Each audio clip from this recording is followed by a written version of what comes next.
En esta ocasión voy a presentar el tema de histología del tubo digestivo bajo, para lo cual iremos ascendiendo desde las generalidades hasta ver las partes más características histológicamente de cada sección del tubo digestivo bajo. Bien, como tal, tenemos que el intestino delgado es la porción más larga del tubo digestivo, con una longitud aproximada de 6 metros. Se divide anatómicamente en tres partes, en el duodeno, yeyuno e ilion. Y el duodeno mide aproximadamente 25 centímetros y se extiende desde el píloro del estómago hasta el ángulo duodeno-yeyunal, también llamado ángulo de Treitz. Es mediante esta estructura que se divide justamente el tubo digestivo alto y el tubo digestivo bajo anatómicamente. Por ello, ha sido señalado y vamos a ver más adelante todas las características histológicas a partir de esta porción. Por otro lado, tenemos el yeyuno, que mide cerca de 2.5 metros y corresponde aproximadamente a las 2/5 partes proximales del intestino delgado, y el ilion, que mide aproximadamente 3.5 metros, constituye las 3/5 partes distales y termina en la válvula ileocecal, donde se continuará con el intestino grueso. Funcionalmente, el intestino delgado es el principal sitio de digestión y absorción de nutrientes, y para cumplir esta función, el intestino delgado presenta varias adaptaciones estructurales que aumentan su superficie de absorción, como son los pliegues circulares, las vellosidades intestinales y las microvellosidades de los enterocitos, que vamos a describir más adelante. En cuanto a las capas de la pared intestinal, al igual que el resto del tubo digestivo, la pared intestinal está formada por capas principales: la mucosa, la submucosa, la muscular externa y la serosa o adventicia. La mucosa es la capa más interna y está compuesta por tres elementos, que son el epitelio, la lámina propia y la muscular de la mucosa. En el intestino delgado, esta capa presenta vellosidades intestinales que aumentan la superficie de absorción, y por debajo se va a encontrar la submucosa, que va a estar formada por tejido conectivo denso, que contiene vasos sanguíneos, vasos linfáticos y el plexo nervioso submucoso, o también llamado de Meissner, el cual va a participar en la regulación de la secreción intestinal. Y la siguiente capa es la muscular externa, que va a estar constituida por músculo liso organizado en dos capas, una capa circular interna y una capa longitudinal externa. Entre ambas capas se va a localizar el plexo minientérico de Auerbach, el cual es responsable del control tanto de la motilidad intestinal como del peristaltismo. Y finalmente, la capa más externa corresponde a la serosa, formado por tejido conectivo recubierto por mesotelio, que corresponde al epitelio plano simple. Aquí vemos, por ejemplo, este un corte histológico, en donde justamente vemos todas las características anteriormente descritas, como son el lumen, la mucosa, la submucosa.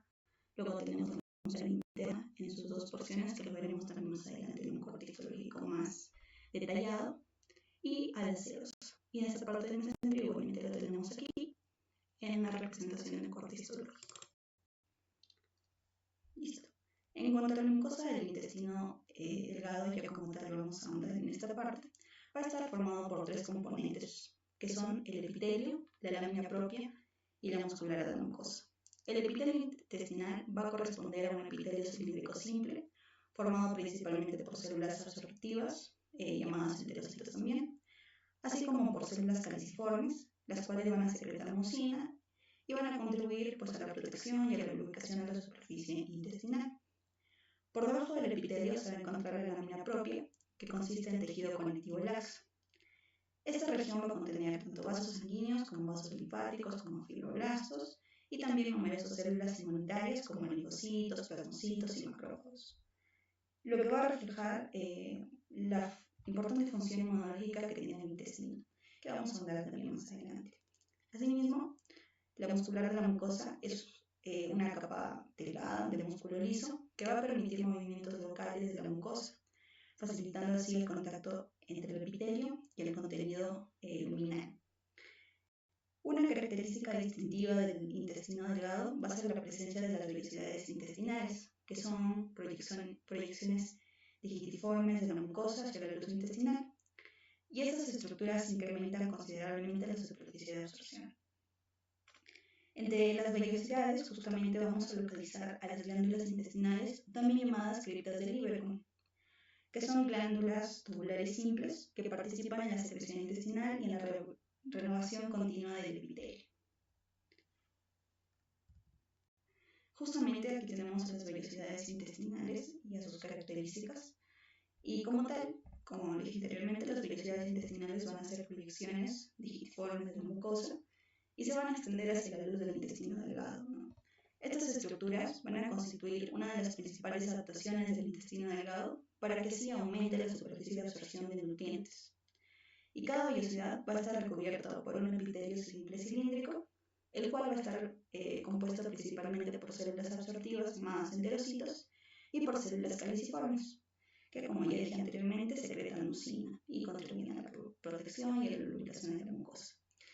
Los enterocitos, por su parte, van a presentar en su superficie apical numerosas microvellosidades que vamos a describir más adelante, que van a ser en forma de borde de cepillo o chapa estriada también llamada. Y estas microvellosidades van a aumentar considerablemente la superficie de absorción y también van a contener enzimas digestivas en su membrana.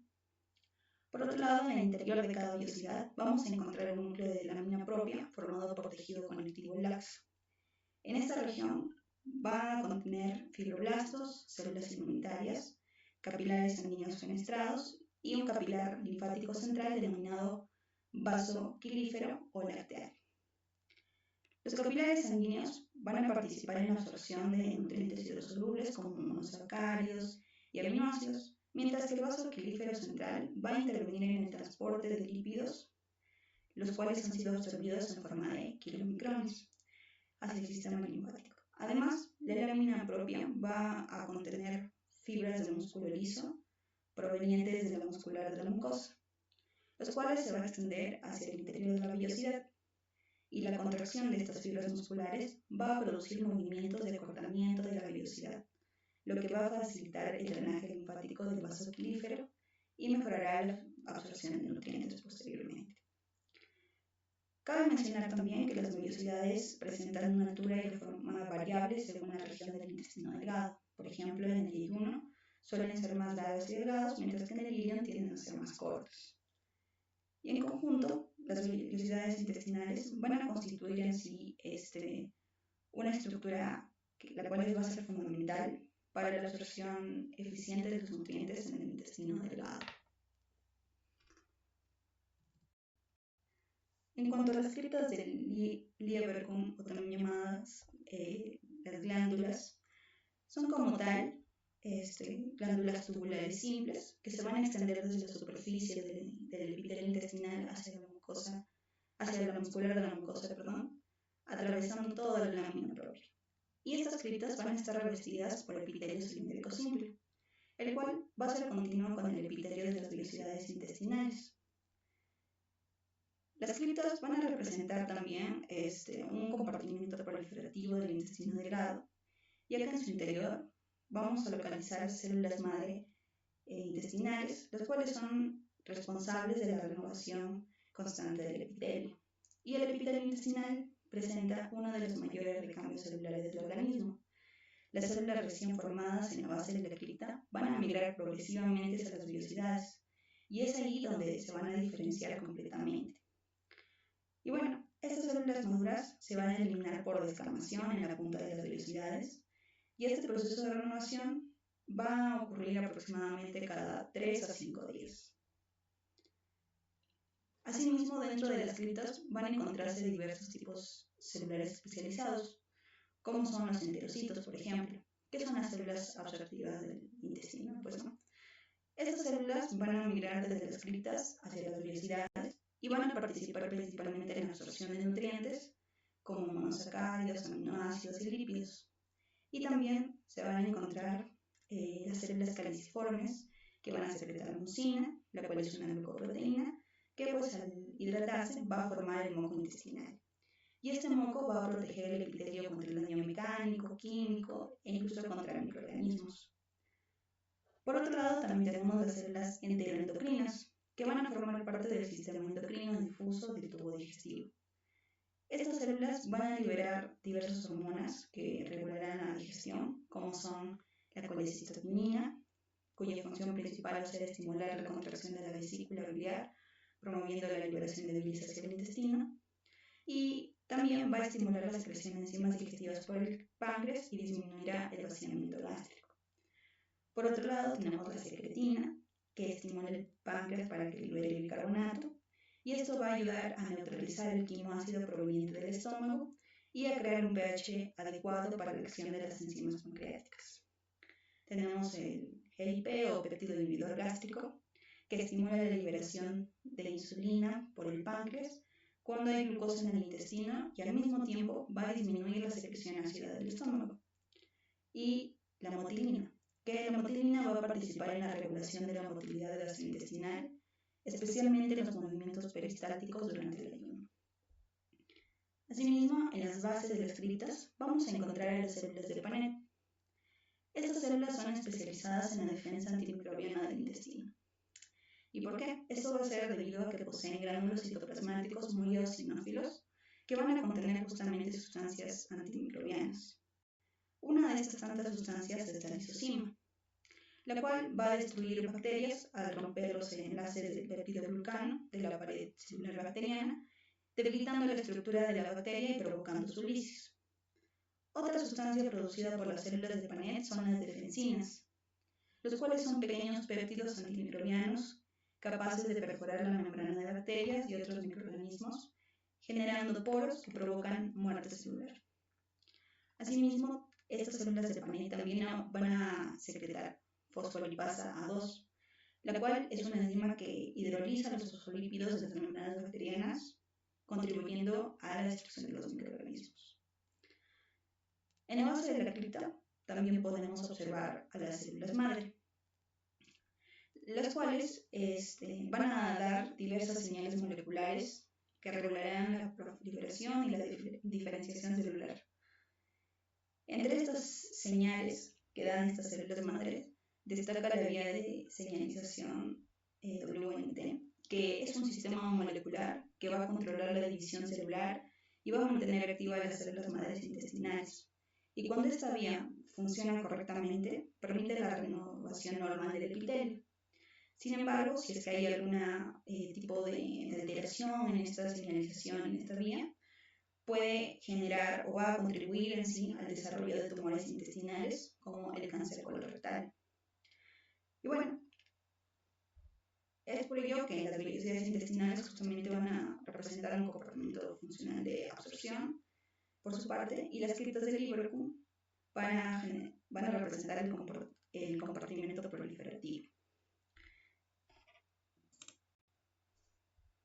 Bueno, aquí hay cortes histológicos de los tipos celulares del epitelio que acabamos de ver, yendo desde la porción superior, vamos a tener aquí los enterocitos, vamos a tener a las células enteroendocrinas, a las células de Paneth y a las células caliciformes. Y bueno, aquí tenemos una imagen más amplia, histológicamente, donde vemos las grietas y las capas, como son la mucosa, el epitelio, las células mucosas, y ya las vemos aquí, y las mucosas y la musculares, ¿no? Listo. Luego vamos a ver los enterocitos. En cuanto a los enterocitos, son las principales células absortivas del intestino delgado y van a constituir la mayor parte del epitelio que va a recubrir las vellosidades intestinales. Estas células tienen forma cilíndrica, son altas y presentan un núcleo ubicado en la región basal. Su función principal va a ser la absorción de nutrientes provenientes de la digestión, incluyendo carbohidratos, proteínas, lípidos, vitaminas, agua y también los electrolitos. Una característica fundamental de los enterocitos es la presencia de microbiosidades en su superficie apical, a lo cual se le conoce como borde estriado o borde en cepillo. Y cada enterocito posee aproximadamente 3.000 microbiosidades, lo cual incrementa aproximadamente la superficie de absorción del intestino. Y en cuanto a las microbiosidades, van a contener un núcleo formado por filamentos de actina, que se va a extender hacia el interior de la célula y se va a insertar en una red de filamentos llamado velo terminal. Este sistema de filamentos va a proporcionar soporte estructural y va a permitir pequeños movimientos que favorecen la absorción. Y en la superficie de las microvellosidades también se va a encontrar el glucocálex, que está compuesto por glucoproteínas y enzimas digestivas. Y estas enzimas lo que van a hacer es que van a participar en la digestión final de los nutrientes en la parte de la superficie del epitelio intestinal. Pues. En cuanto a la absorción de los nutrientes, los monosacáridos y los aminoácidos van a transportarse hacia el interior del enterocito mediante mecanismos de transporte activo dependientes de sodio y posteriormente van a pasar hacia los capilares sanguíneos de la lámina propia. En el caso de los lípidos, los ácidos grasos y los monoglicéridos van a ingresar al enterocito por difusión y allí ya se van a ensamblar para formar triglicéridos.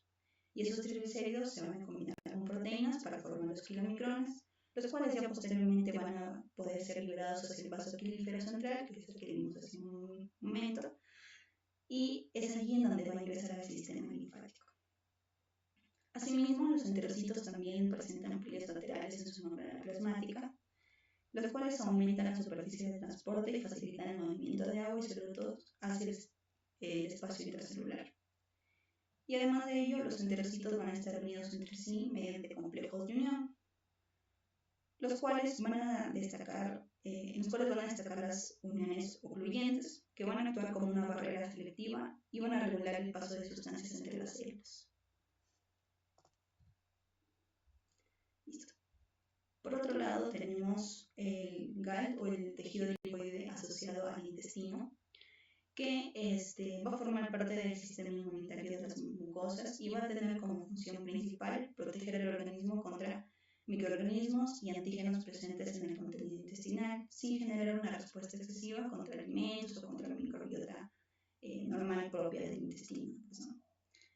Ahora, se va a caracterizar por estar principalmente en la lámina propia de la mucosa y pueden encontrarse de diversas formas, como son los nódulos linfáticos aislados o los agregados linfoides. Y en el caso del ilio, como placas de Peyer. Bueno, entonces vamos a ir uno por uno. En cuanto al tejido linfoide difuso, va a estar compuesto por linfocitos, por macrófagos, por células dendritas, por plasmocitos, y van a estar distribuidos todos ellos en el tejido conectivo de la mucosa. Por otro lado, los nódulos linfoides aislados van a ser pequeñas agrupaciones organizadas de células inmunitarias.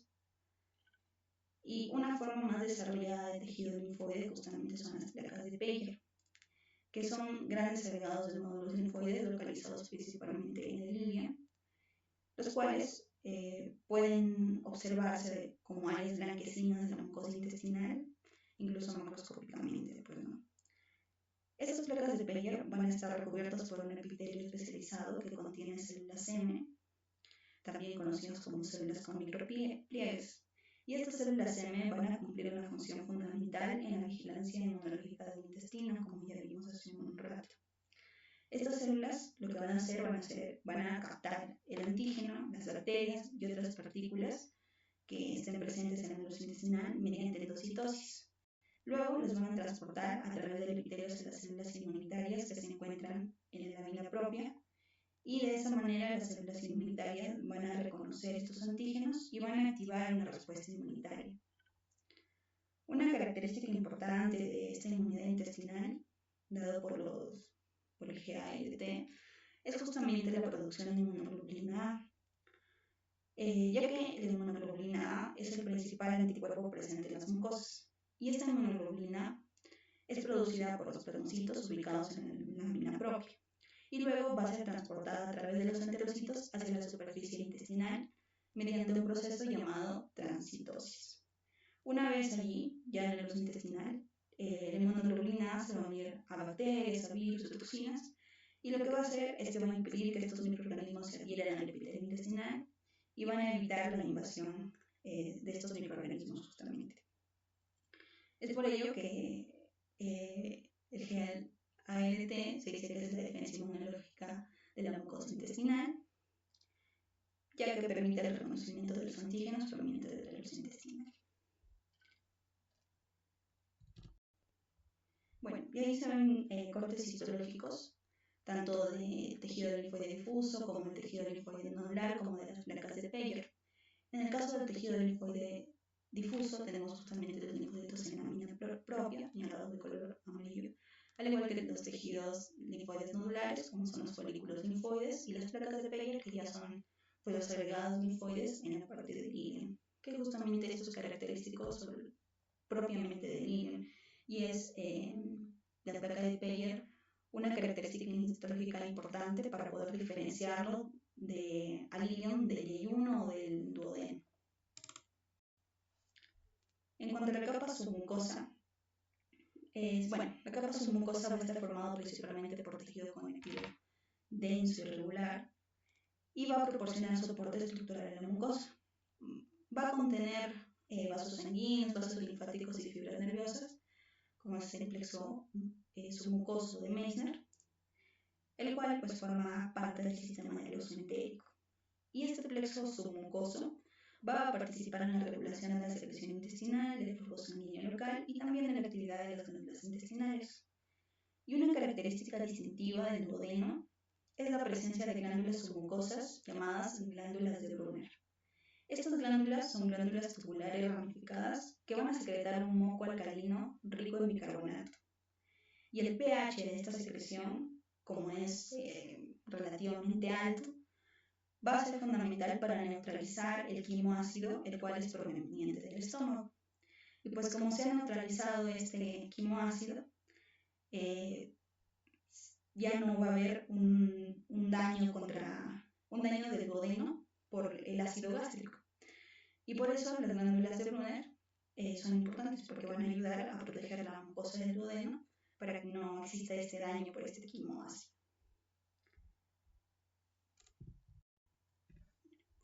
En cuanto a la capa muscular externa y serosa, en primer lugar la capa muscular externa va a ser la capa responsable de movimientos del intestino y está formado por el músculo liso organizado en dos capas principales, los cuales son la capa interna, que corresponde a la capa circular, y sus fibras van a rodear completamente el lumen intestinal. Y por otro lado tenemos la capa longitudinal, las cuales esas fibras se van a orientar paralelas al eje del intestino. Y entre ambas capas se va a localizar un plexo, que es el plexo mientérico o plexo de Auerbach, que forma parte también del sistema nervioso entérico. El sistema nervioso entérico como tal es una red de neuronas que va a controlar ciertas funciones del tubo digestivo, pero sobre todo están relacionadas con la motilidad intestinal. Bueno, por su parte el plexo de Auerbach lo que va a hacer en sí va a regular la contracción coordinada del músculo liso, lo que va a generar los movimientos intestinales. Y estos movimientos van a ser los movimientos peristálticos, que consisten justamente en las ondas coordinadas de contracción y relajación, lo cual va a permitir el avance del contenido intestinal a lo largo del tubo digestivo. Y además del peristaltismo, el intestino también presenta movimientos de segmentación, en el cual se mezcla el contenido intestinal y favorece el contacto con el quimo con la mucosa, optimizando así la digestión y también promoviendo la absorción de nutrientes. Por otro lado, en la capa serosa, vamos a ver que es la capa más externa de la pared intestinal y se va a encontrar dentro de la cavidad peritoneal. La capa serosa va a estar formado por tejido conectivo laxo y también por revestimiento de mesotelio, el cual es un epitelio plano simple. Y el mesotelio es una capa especializada de células epiteliales que recubren las superficies internas de las cavidades serosas del cuerpo, incluyendo cavidad peritoneal, la cavidad pleural, la cavidad pericárdica. En este caso, las células mesoteliales van a tener forma aplanada y van a poseer microvellosidades en la superficie, lo cual va a permitir que participar en la secreción de una pequeña cantidad de líquido seroso. ¿Y para qué sirve este líquido seroso? Bueno, este líquido seroso va a actuar como lubricante, reduciendo la fricción entre los órganos abdominales durante los movimientos del intestino y otros órganos de la cavidad abdominal. Y gracias a esta lubricación, las vísceras pueden deslizarse de forma fácil y continua unas sobre las otras durante los movimientos digestivos. Bueno, como tal, la serosa anatómicamente va a corresponder al peritoneo visceral, ¿no? Que es la capa del peritoneo que recubre directamente los órganos abdominales. Y bueno, el peritoneo como tal va a presentar dos hojas, una parte visceral y una parte parietal. La visceral que cubre los órganos y la parietal que cubre pues, la pared interna de la cavidad abdominal. Y entre ambas partes está justamente una pequeña cantidad de líquido, que es el líquido seroso, que es justamente lo que dije anteriormente, ¿no? El líquido seroso que va a ayudar como lubricante. Ya. En el intestino delgado tiene como característica que la mayor parte está cubierto por serosa, ya que se va a encontrar suspendido dentro de la cavidad abdominal mediante el mesenterio. Y el mesenterio, por su parte, pues como ya lo mencioné anteriormente, va a ser una doble capa de peritoneo que va a conectar el intestino con la pared posterior del abdomen. Y por tanto la serosa no solo va a proteger el intestino, sino que también va a reducir la presión entre los órganos. Y bueno, aquí tenemos una lámina histológica en la cual vemos justamente la capa externa y sus dos porciones, tanto la capa circular interna como la capa longitudinal externa. Y por su parte, en la parte más externa tenemos la parte adventicia y la parte serosa. Y bueno, ahí hay ahí hay un cuadro resumen de lo que es toda la histología que se ha tratado anteriormente, ¿no? Vemos que el intestino delgado se va a dividir en tres segmentos, los cuales son duodeno, yeyuno y ileón.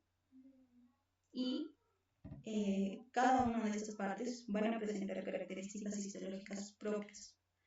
El duodeno se va a caracterizar histológicamente por la presencia de glándulas de Brunner, los cuales van a ser exclusivos justamente de esta región, y las glándulas de Brunner, no olviden que va a estar en la submucosa y va a secretar moco alcalino, bicarbonato, para neutralizar el quimo ácido proveniente del estómago y que no haya ningún tipo de lesión a nivel duodenal.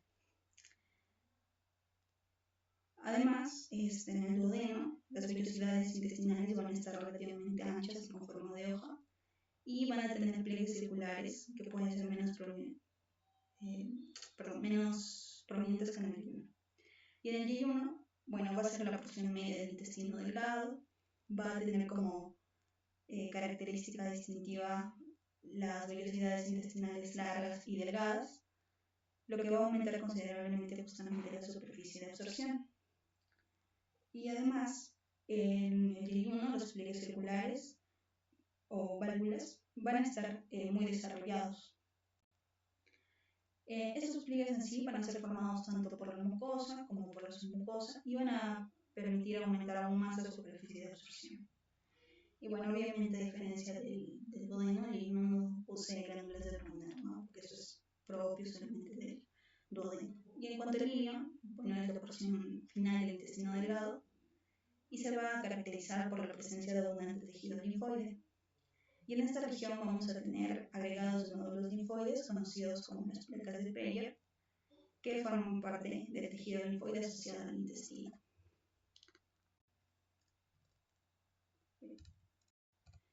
Listo. Ahora vamos a ver las características del intestino grueso y obviamente vamos a ir desde lo más general hasta lo más específico.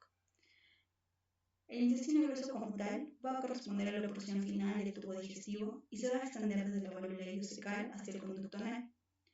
Desde el punto de vista anatómico, el intestino grueso se va a dividir en varias regiones, las cuales son el ciego, el colon ascendente, el colon transverso, el colon descendente, el colon sigmoides, el recto y el conducto anal. Y la función principal del intestino grueso va a ser la reabsorción de agua y electrolitos del contenido intestinal, lo que va a permitir transformar el contenido líquido proveniente del intestino delgado en heces semisólidas.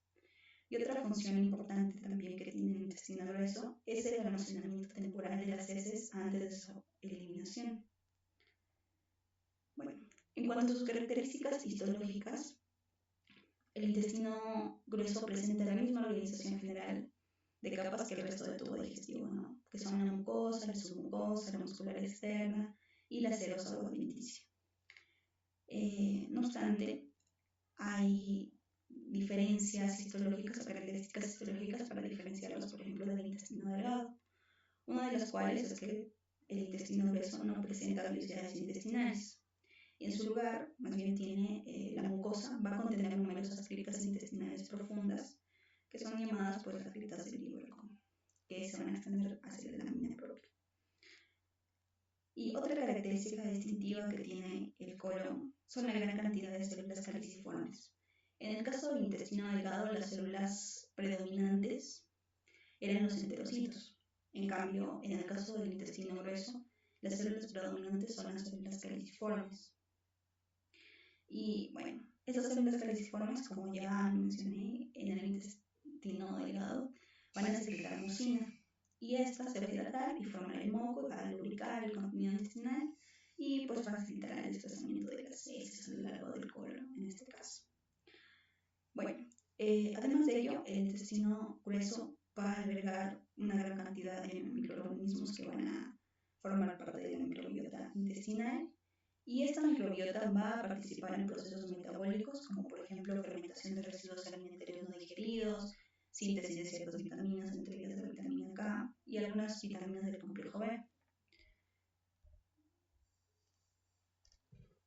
Y en cuanto a los rasgos distintivos, nosotros tenemos a tres rasgos distintivos macroscópicos, que son las austras del colon, las del colon y los apéndices omentales. En cuanto a las austras del colon, son engrosamientos de la capa longitudinal de la muscular externa, se encuentran sobre todo en el ciego y en el colon, y la tenia del colon son circulaciones visibles entre las tenias del colon, se encuentran igualmente en el ciego y en el colon, y los apéndices omentales, que son proyecciones adiposas de la capa serosa del intestino. En cuanto a la mucosa del colon,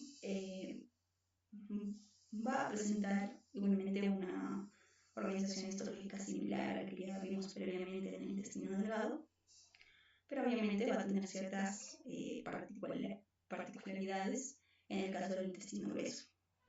Entonces, rememorando, la mucosa del colon está formada por epitelio, por lámina propia y por muscular de la mucosa. Y el epitelio del colon va a corresponder a un epitelio cilíndrico simple, compuesto principalmente por enterocitos y células caliciformes. En este caso del colon, las más predominantes serán las células caliciformes.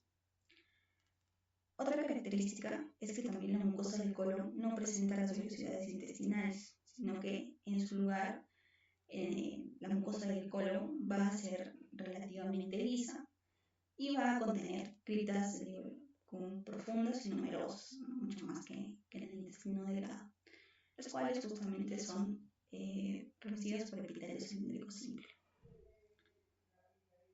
Ahora, en cuanto a las células epiteliales, tenemos dos principales que ya las mencioné, ya sea las células absortivas cilíndricas o enterocitos o las células caliciformes. En cuanto a las células absortivas o enterocitos, tienen como función principal la absorción del agua y los electrolitos, especialmente del sodio y del cloro. Y este proceso va a permitir concentrar el contenido intestinal y la formación de las heces. Y en cuanto a las células caliciformes, van a secretar mucina, que como ya sabemos va a ser fundamental para que se lubrique el contenido fecal y se facilite su desplazamiento.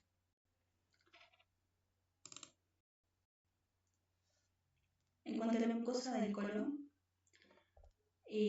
aparte de las células epiteliales que ya acabamos de ver, vamos a tener las dos partes restantes, que son la lámina propia y la muscular de la mucosa.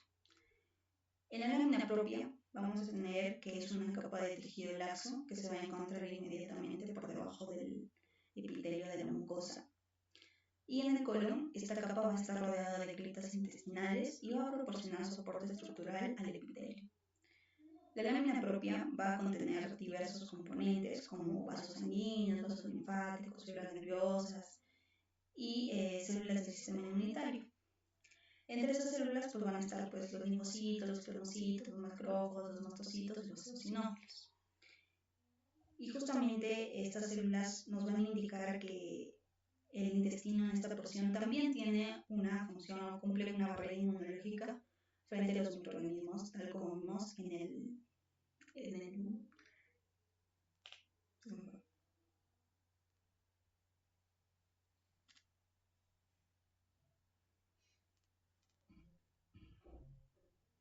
Bueno, por otro lado tenemos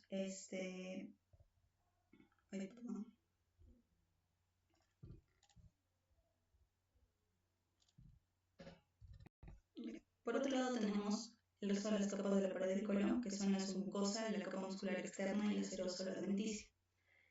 En el caso de la submucosa, tenemos que contiene tanto tejido conectivo denso como vasos sanguíneos, como vasos linfáticos y plexo submucoso de Meissner.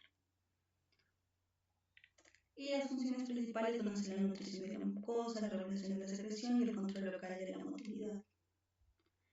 En el caso de la mucosa, va a estar formado por epitelio, en el caso de la muscular va a estar formado por dos capas, que son la capa longitudinal externa y la capa longitudinal interna. La capa longitudinal externa, que está formada por la coli, y la capa circular interna, que va a estar justamente alrededor de la forma del lumen intestinal. Y esta capa longitudinal externa, cuando genera una contracción diferencial con las fibras de la capa circular interna, van a generar la formación de austrios. Y en el caso de la capa serosa o adventicia, tenemos que la serosa va a cubrir zonas por peritoneo y la adventicia va a cubrir zonas adheridas a la pared abdominal o a los órganos. Probablemente ya vemos una lámina histológica donde vemos la lámina que vimos anteriormente, al folículo linfoide, el núcleo de la mucosa, la submucosa y el plexo mucoso de Meissner. En cuanto a los plexos del sistema nervioso entérico, vamos a mencionar dos importantes, los cuales son el plexo de Meissner y el plexo de Auerbach. El plexo de Meissner o submucoso se localiza justamente en la submucosa, como vemos aquí. Aquí tenemos el plexo de Meissner, los ondas neuronales, localizados en la submucosa, mientras que el plexo de Auerbach y los somas neuronales del plexo de Auerbach van a estar ubicados en la capa muscular. Bueno, el plexo de Meissner tiene como funciones principales la regulación de la secreción y del flujo sanguíneo local, y también va a controlar la actividad de la mucosa, de la musculatura de la mucosa. Y en el caso del plexo de Auerbach, va a controlar la motilidad intestinal y va a regular el peristaltismo. Bueno, en el caso del ciego y del apéndice, el ciego va a ser la primera porción del intestino grueso y se va a localizar inmediatamente después de la válvula ileocecal. Y desde el punto de vista histológico, el ciego va a ser similar al resto del colon. Va a presentar epitelio cilíndrico simple, va a presentar numerosas grietas intestinales, también va a presentar abundantes células caliciformes. No obstante, hay una característica asociada al ciego que es justamente el apéndice vermiforme, que este apéndice es una vaginación estrecha y tubular o digitiforme del ciego, y este apéndice sí va a tener diferencias histológicas respecto al resto del colon. Una de las características más distintivas va a ser justamente la presencia de abundante tejido linfoide en la lámina propia y en la submucosa. Este tejido linfoide va a formar nódulos linfáticos bien desarrollados, lo que indica que el apéndice tiene un papel importante en la respuesta inmunológica intestinal. Y debido a esta abundancia de tejido linfoide, el apéndice se va a considerar parte del tejido linfoide asociado al intestino, o el GALT que vimos hace un rato. Listo. Otra diferencia con respecto al colon es que el apéndice, en su capa longitudinal de la muscular externa, no forma tenias del colon, sino que va a presentar una capa continua y uniforme de músculo liso, o sea, siendo un tanto similar a lo que ocurre en el intestino delgado.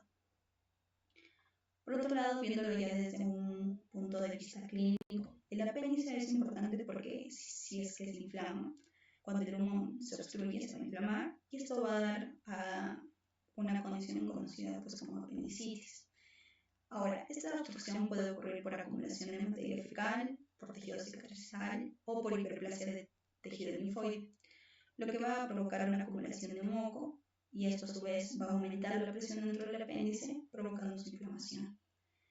Si esta inflamación progresa, pues puede generar una isquemia, puede generar una infección bacteriana o incluso la perforación del apéndice, ¿no? Generando posteriormente una peritonitis. Bueno, otra característica importante clínicamente del apéndice es que puede ser un sitio de aparición de tumores carcinoides, que son tumores que se originan a partir de las células enteroendocrinas presentes en la mucosa intestinal. ¿Sí?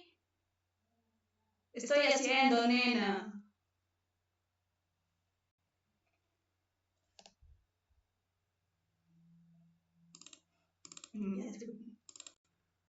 Ya. Y bueno, tenemos por otro lado el recto y el conducto anal, que vendrían a ser pues, la parte final. El recto va a corresponder a la porción distal del intestino grueso y va a actuar principalmente como reservorio temporal de las heces antes de la defecación. Y desde el punto de vista histológico, la mucosa del recto va a ser muy similar a la del colon, ya que presenta epitelio cilíndrico simple, criptas intestinales rectas y también abundantes células caliciformes, las cuales van a estar encargadas de secretar moco para facilitar el paso de materia fecal. Y una característica anatómica del recto va a ser la presencia de pliegues rectales transversos, los cuales son pliegues permanentes de mucosa que van a ayudar a sostener el contenido fecal dentro del recto. Y por otro lado tenemos el conducto anal, con una longitud de 4 centímetros aproximadamente. Y este conducto anal va a presentar cambios importantes respecto al tipo de epitelio que recubre su superficie, ya que en la parte superior, bueno, va a estar así dividido en tres zonas. En la parte superior tenemos a la zona colorectal o tercio superior, el cual va a estar revestido por epitelio cilíndrico simple, similar al epitelio del recto. Y bueno, más distalmente se va a encontrar la zona de transición anal, donde el epitelio va a cambiar gradualmente desde epitelio cilíndrico simple hacia epitelio estratificado. Y esta región va a representar una zona de transición entre el epitelio intestinal y el epitelio cutáneo también. Asimismo, la zona de transición epitelial del conducto anal es clínicamente importante, ya que allí es un sitio de desarrollo de patologías como son fisuras anales, hemorroides e incluso algunos tipos de cáncer. Y bueno, finalmente en la parte de la zona escamosa está revestida por epitelio plano estratificado, similar al de la piel. Y en esa región también aparecen estructuras propias de la piel, como glándulas sudoríparas o folículos pilosos. Y otra característica del conducto anal es la presencia de columnas anales, que son pliegues longitudinales de la mucosa. Entre estas columnas se van a encontrar pequeñas depresiones, a las cuales se les denomina senos anales, donde pueden acumularse secreciones mucosas. Y en el caso de las estructuras musculares, pues van a participar en el control de la defecación, ¿no? Entre ellos está el esfínter anal interno y el esfínter anal externo. En el esfínter anal interno, formado por músculo liso, y el esfínter anal externo, formado por músculo esquelético, que permitirá el control voluntario de la defecación. Bueno, ahí está un cuadro resumen de todo lo que vendría a ser el intestino grueso, tanto el colon, el apéndice, el recto y el conducto anal, el cual, bueno, en su epitelio van desde cilíndrico simple, a excepción de, bueno, el conducto anal, que si bien es cierto en la zona colorectal tiene epitelio simple, irá cambiando hacia plano estratificado hacia el final en la zona escamosa, pues, ¿no? En el caso de las células caliciformes, son muy abundantes en todas las porciones, a excepción del conducto anal, ya que justamente está yendo hacia la porción externa y va a tener un epitelio plano estratificado, pues, por tanto, las células caliciformes van a ser predominantes. Las criptas intestinales, que en el colon van a ser largas y numerosas, en el apéndice van a ser cortas, en el recto van a ser largas, y en el conducto anal solo van a estar en la porción superior, o sea, en la zona colorectal. Las tenas colis, que van a estar presentes solamente en la parte del colon. En la parte del apéndice están ausentes, como bien mencioné, tienen una característica similar, estas fibras longitudinales, a lo que sería la parte del intestino delgado.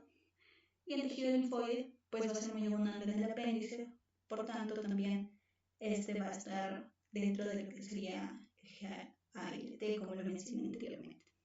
Y ya, esas serían las características principales histológicas de lo que vendría a ser el tubo digestivo bajo.